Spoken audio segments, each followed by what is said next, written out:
Good morning. I am Poonam Saini, Assistant Professor, Government PG College, Jhalawad. Today, our topic is Thermodynamics First, BSc Second Year. Thermodynamics के बारे में अपन previous class 12th first year में भी पढ़ चुके हैं और इसके आगे की क्लासों में भी अपन इसकी स्टडी करेंगे। तो थर्मोडायनेमिक्स ऊष्मागतिकी क्या है?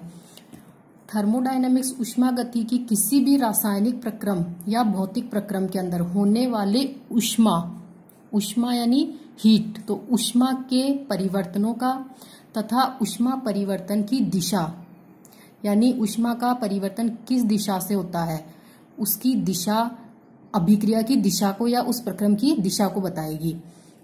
तो ऊष्मागतिकी क्या है? विज्ञान की वह शाखा जिसके अंतर्गत किसी भौतिक तथा रासायनिक प्रक्रमों में संपन्न होने वाले ऊष्मा परिवर्तन तथा ऊष्मा परिवर्तन की दिशा अर्थात अभिक्रिया की दिशा का विस्तृत अध्ययन किया जाता है, ऊष्मागतिकी कहलाती है। ऊष्मागतिकी का अध्ययन अपन भौतिक रसायन और रसायन केमिस्ट्री या दोनों में ही करते हैं। अब कुछ टर्म्स हैं जिसका अपन थर्मोडायनेमिक्स से यूज करेंगे। वो टर्म्स क्या क्या है? फर्स्ट है सिस्टम, तंत्र या निकाय। तो जो अपने चारों ओर का क्षेत्र आएगा उसे अपन ब्रह्मांड कहेंगे। तो संपूर्ण ब्रह्मांड का वह भाग जिसको अपन ऊष्मागतिकीय थर्मोडायनेमिक अध्ययन के लिए चुनते हैं, यानी जिसका अपन थर्मोडायनेमिक स्टडी करते हैं, वो अपना तंत्र कहलाता है। अब बाकी बचा हुआ तंत्र का भाग जिसका अपन ने ऊष्मागतिकीय अध्ययन किया है, उसके अलावा जो भी भाग बच गया वो अपना कहलाता है सराउंडिंग या पारिपार्श्विक या परिवेश। फिर आती है थर्ड बाउंड्री या परिसीमा।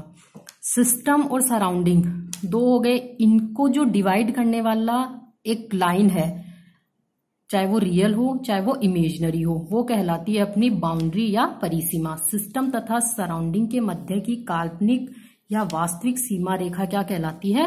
परिसीमा कहलाती है। जैसे ये एक यूनिवर्स है पूरा, इसके अंदर से अपन ने ये सिस्टम लिया है जिसको अपन ने थर्मोडायनामिक स्टडी के लिए चूज किया है। इस तंत्र के अलावा बाकी भी जितना बचा हुआ क्षेत्र है ये सारा कहलाता है अपना पारिपार्श्विक, सराउंडिंग। अब इस सिस्टम और सराउंडिंग को पृथक करने वाली ये एक रेखा जिसके द्वारा इन दोनों को अपन डिफरेंशिएट करते हैं, ये रेखा कहलाती है अपनी बाउंड्री या परिसीमा। ओके, अब इसके आगे अपन पढ़ेंगे टाइप्स ऑफ सिस्टम। सिस्टम के कितने प्रकार? सामान्यतः सिस्टम 3 प्रकार के होते हैं, ओपन सिस्टम, क्लोज सिस्टम और आइसोलेटेड सिस्टम। अब है ओपन सिस्टम, वह तंत्र जो अपने पारिपार्श्विक से ऊष्मा तथा द्रव्य या पदार्थ दोनों का आदान प्रदान कर सकता है, खुला तंत्र कहलाता है। यानी खुला तंत्र वो सिस्टम जिसके अंदर सिस्टम और सराउंडिंग के मध्य हीट तथा मैटर, ऊष्मा तथा पदार्थ दोनों का एक्सचेंज हो, वो ओपन सिस्टम कहलाता है। उदाहरण के लिए अपन एक खुला बीकर में गर्म जल लेते हैं, जैसे ही अपन ने बीकर में वाटर को हीट दी तो क्या करेगा, उसको अपन ने ऊपर से कवर नहीं किया है तो वो अपने सराउंडिंग के साथ हीट का और मैटर दोनों का एक्सचेंज करता है। कैसे? जैसे अपन ने उसको हीट दी तो वाटर है वो वेपर में चेंज होगा, तो ये क्या हुआ, वेपर है वो सराउंडिंग में चली जाएगी, यानी उसने अपने मैटर का एक्सचेंज किया है। साथ ही साथ अपन ने उसको ऊपर से कवर नहीं किया है, जो वाटर से हीट निकलेगी वो वापस से सराउंडिंग में जाएगी, यानी वो अपनी सराउंडिंग के साथ ऊष्मा का भी एक्सचेंज कर रहा है। सेकंड वन है क्लोज्ड सिस्टम। क्लोज सिस्टम में क्या होगा, सिस्टम और सराउंडिंग में से जो मैटर है उसका तो एक्सचेंज नहीं होगा लेकिन हीट का एक्सचेंज होगा। तो वह तंत्र जो अपने पारिपार्श्विक के साथ केवल ऊष्मा का आदान प्रदान करता है, द्रव्य का नहीं, बंद तंत्र कहलाता है।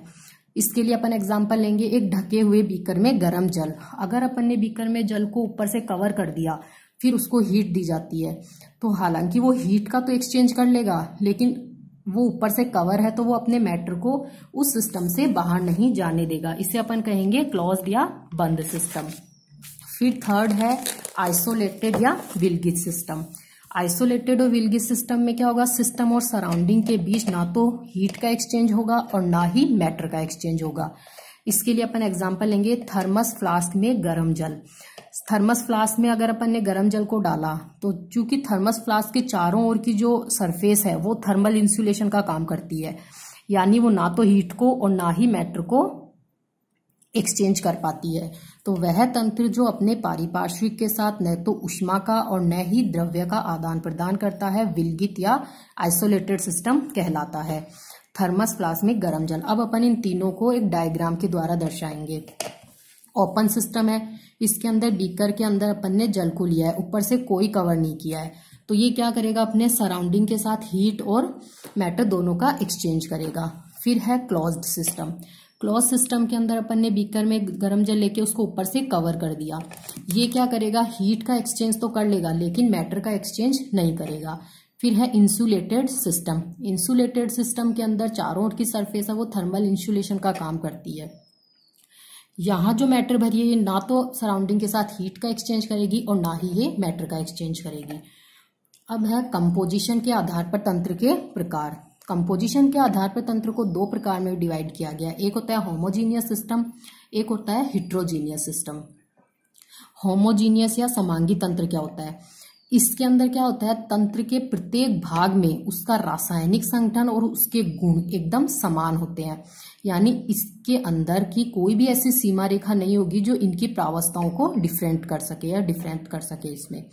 तो यदि तंत्र के प्रत्येक भाग में उसका संगठन अथवा उसके गुण एकदम समान हो, अर्थात सभी पदार्थ समान प्रावस्था में हो, तो समांगी तंत्र कहलाता है। इसके लिए अपन एग्जांपल लेंगे गैसों का मिश्रण। दो गैसें लेंगे जो चूंकि गैसें आपस में आसानी से विसरित हो सकती है और इनका जो मिश्रण बनेगा उसमें हर जगह अपन ने एक सैंपल लेंगे तो उसके अंदर उसका संगठन और उसके गुण एकदम सेम होंगे, तो इसे अपन कहेंगे एक होमोजीनियस सिस्टम।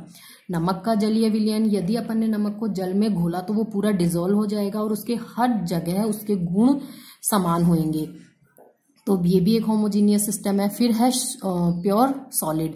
सॉलिड है तो वो पूरी जगह से एक ही सेम कंपोजिशन में होगा, तो इससे भी है होमोजीनियस सिस्टम। सेकंड वन है हिट्रोजीनियस सिस्टम या विषमांगी तंत्र। विषमांगी तंत्र में क्या होगा, इसी पूरे तंत्र के एक भाग का रासायनिक संगठन उसके किसी दूसरे भाग के रासायनिक संगठन से भिन्न होगा, यानी दो भागों के रासायनिक संगठन को अपन एक सीमा के द्वारा स्पष्ट डिफरेंशिएट कर सकते हैं, वो होता है हिट्रोजीनियस सिस्टम। यदि किसी तंत्र में एक भाग का संगठन किसी दूसरे भाग के संगठन से भिन्न हो तथा इन दोनों को पृथक करने वाली स्पष्ट सीमा रेखा देखी जा सके, तो वो कहलाता है विषमांगी तंत्र। उदाहरण के लिए ठोसों का मिश्रण।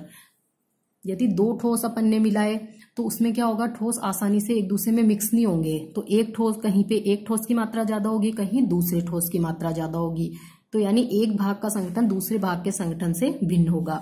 इसी तरह पदार्थ का कोलॉइडी विलयन। कोलॉइडी विलयन क्या होता है, जिसके अंदर विलय तथा विलायक के कणों की साइज में डिफरेंस होता है। तो यहाँ पे क्या होगा, इसका अगर अपन कोई सैंपल लेंगे तो एक जगह उसका संगठन अलग होगा, एक जगह उसका संगठन अलग होगा, दोनों जगह डिफरेंट होगा। फिर है अविलय द्रवों का मिश्रण, यानी दो ऐसे द्रव तो आपस में मिक्स नहीं होते, उनका जो मिश्रण होगा वो भी क्या कहलाएगा, हिट्रोजीनियस सिस्टम। फिर है थर्मोडायनेमिक प्रोसेस। प्रोसेस क्या होते हैं, प्रोसेस वो प्रक्रिया है जिसके द्वारा तंत्र अपनी एक अवस्था से दूसरी अवस्था में जा रहा है, यानी वह प्रक्रिया जिसमें तंत्र अपनी अवस्था को चेंज करता है वो क्या कहलाता है, प्रोसेस। तो अब अपन है थर्मोडायनेमिक या उष्मागतिकीय प्रक्रम। तो तंत्र की एक अवस्था से दूसरी अवस्था में परिवर्तन की प्रक्रिया क्या कहलाती है, अपने प्रक्रम या थर्मोडायनेमिक प्रोसेस कहलाता है, अर्थात तंत्र की अवस्था में परिवर्तन प्रक्रम कहलाता है। ये सामान्यतः 5 प्रकार के होते हैं, समतापीय, समदाबीय, समआयतनिक, रुद्धोष्म और चक्रीय। तो सबसे पहले अपन देखेंगे समतापीय या आइसोथर्मल प्रोसेस। समतापीय, नाम से ही पता चल रहा है, समतापीय का मतलब इस प्रोसेस में समान ताप रहता है, यानी ताप कांस्टेंट रहेगा। तो ऐसा प्रक्रम होता है जिसमें ताप नियत रहता है, तो वह प्रक्रम जिसमें तंत्र का ताप नियत रहता है समतापीय प्रक्रम कहलाता है। अब चूंकि तंत्र का ताप स्थिर हो रहा है तथा सिस्टम अपनी पोजीशन को चेंज कर रहा है, अवस्था में परिवर्तन कर रहा है, तो वो क्या करेगा, सराउंडिंग से हीट का एक्सचेंज करेगा ताप स्थिर रखने के लिए तंत्र तथा पारिपार्श्विक के मध्य ऊष्मा का आदान प्रदान होना आवश्यक होता है इसमें। दूसरा है अपने समदाबीय प्रक्रम। समदाबीय प्रक्रम या आइसोबैरिक प्रोसेस। आइसोबैरिक में क्या होता है, समान दाब, यानी वह प्रक्रम जो एक अवस्था से दूसरी अवस्था में जाने पर अपने दाब को स्थिर रखता है, वो कहलाता है समदाबीय प्रक्रम। अब यहाँ पे चूंकि दाब समान है तो दाब को स्थिर रखने के लिए, दाब को नियत बनाने के लिए क्या करना पड़ता है, तंत्र को कुछ कार्य करना पड़ता है, अर्थात उसके आयतन में परिवर्तन होता है। क्योंकि दाब आयतन का इन्वर्सली प्रोपोर्शनल होता है, तो यदि अपन ने दाब को स्थिर रखा है तो अपन को आयतन में चेंज करना ही पड़ेगा, जिससे कि पीवी का मान कांस्टेंट मिलता रहे। तो वह प्रक्रम जो स्थिर दाब पर संपन्न हो समदाबी प्रक्रम कहलाता है। दाब स्थिर रखने के लिए तंत्र को कार्य भी करना पड़ता है, अर्थात आयतन में परिवर्तन होता है। फिर है सम आयतनिक या आइसोचोरिक प्रोसेस। आइसोकोरिक प्रोसेस क्या होते हैं, समान आयतन पे होते हैं, तो वह प्रक्रम जिसको संपन्न होने में आयतन कांस्टेंट रहेगा वो कहलाएंगे आइसोकोरिक प्रोसेस। तो स्थिर आयतन पर संपन्न होने वाले प्रक्रम सम आयतनिक प्रक्रम कहलाते हैं। अब यहाँ पे चूंकि आयतन स्थिर है, इसका मतलब तंत्र को अपने दाब में परिवर्तन करना पड़ेगा और या फिर तंत्र को कोई कार्य करना पड़ सकता है।